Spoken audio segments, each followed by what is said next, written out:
If you grew up in the mid to late 2000s, you're likely very familiar with creepypasta. You may have memories of hiding under your blanket, afraid Slenderman may take you, or afraid that smiledogs are going to visit you in your dreams, or afraid what's going to happen next week. Creepypasta has terrified a whole generation of children, but even after the trauma it gave us, we still fondly remember those days. There's been many creepypasta over the years, but I'll go over the big ones.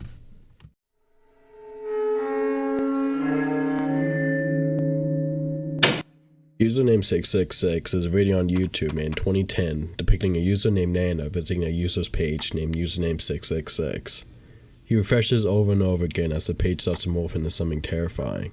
As the page gets more and more gory, disturbing videos appear, such as a video of 4 babies twisting their heads, and a woman drowning in a pool of blood.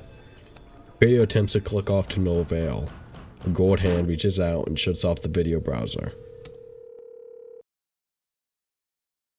In my opinion, this creepypasta has aged well compared to the others, likely due to its disturbing visuals and the ominous feeling it gets off.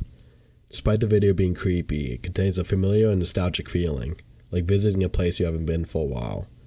As you'll start to notice with many of these pastas, the story accompanying username 666 isn't the greatest, though, to be fair, it's hard to depict something terrifying in a written format, most of the time.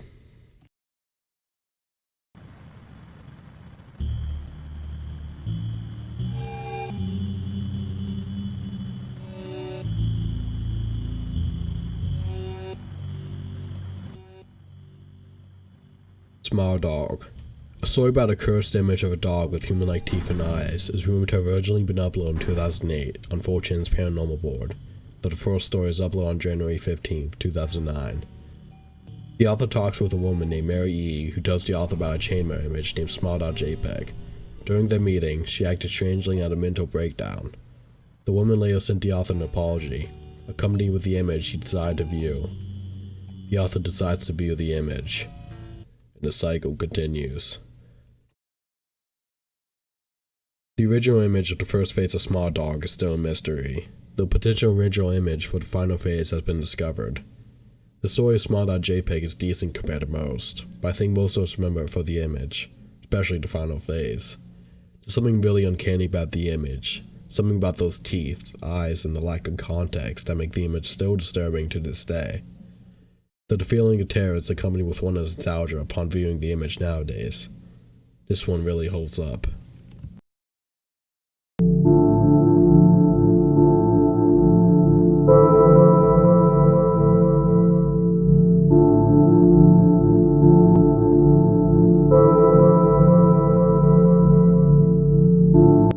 The Rake is one of, if not the first internet cryptid.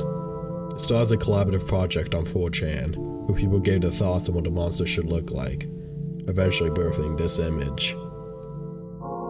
The Rake's image, accompanied with the stories, what made it so terrifying as a child.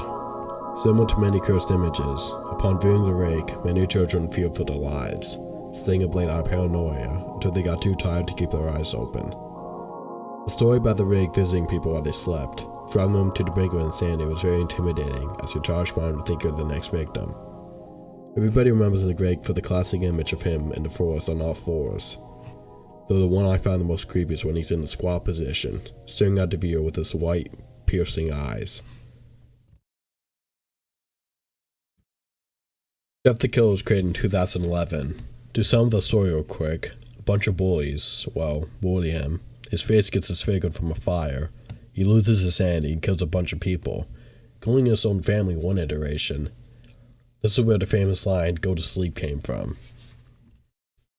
As most people can agree, nobody would know about Jeff the Killer if it didn't have such a creepy image accompanied with it. The original story isn't great, and the best the update one could do is make it decent. Though, story aside, the image and a few quotes are great. The piercing eyes and completely white, disfigured face imprints him into your memory. A trend of famous disturbing images, such as Momo, Jeff the Killer, Eyes Jack, and more, is piercing eyes. Every time you look at the image, you feel unsafe, while something is extremely wrong.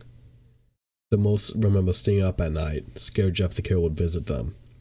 Some remember it for other reasons.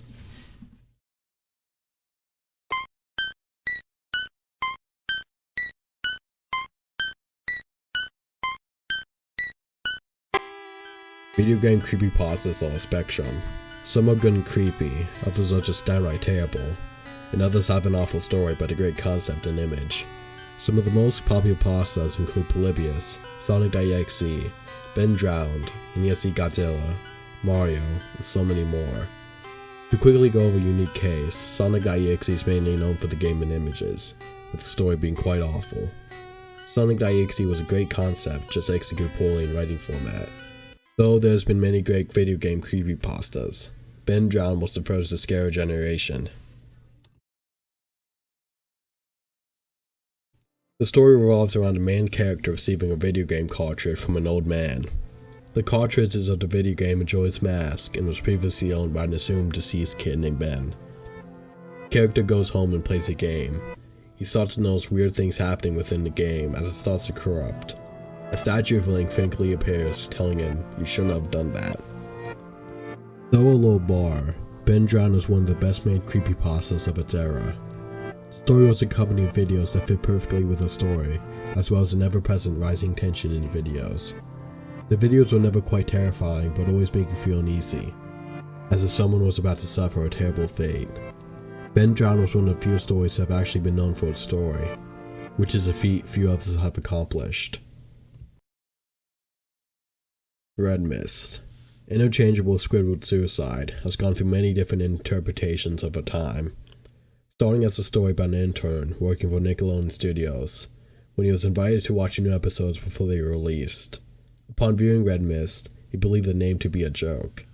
To someone near the end of the episode, most of the people watching exit the room, sick of what they just saw. This is where the term hyper-realistic was popularized. It's become oversaturated nowadays. By the time, this didn't ruin the creepypasta. There's one common image associated with the pasta, but many different videos. Though, there is one most people remember. No,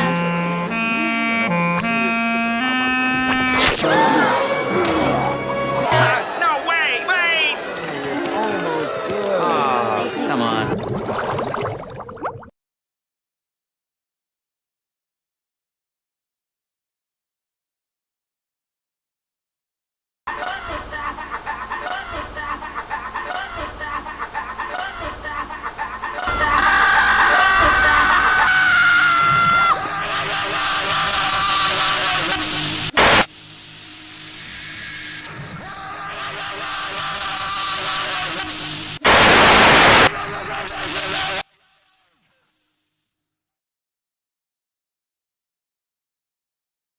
Suicide Mouse has gone through many interpretations, with many being deleted on YouTube.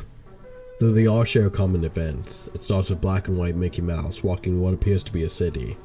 Unsettling music plays in the background for 2 to 3 minutes, until it cuts to black. A few minutes later, Mickey reappears and walks the same, except screams can be heard in the background. Mickey's form, in some videos the background, starts to distort to disturbing levels, until the video returns to black, or Mickey ends himself.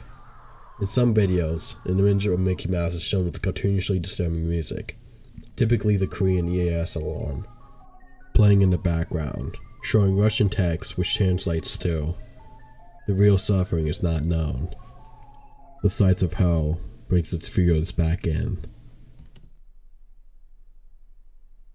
There are two main versions that most people remember, the 2009 version and what's now the 2016 version. The 2009 version is the first. It still contains creepy music and at times creepy imagery, but I think the 2016 version is much better.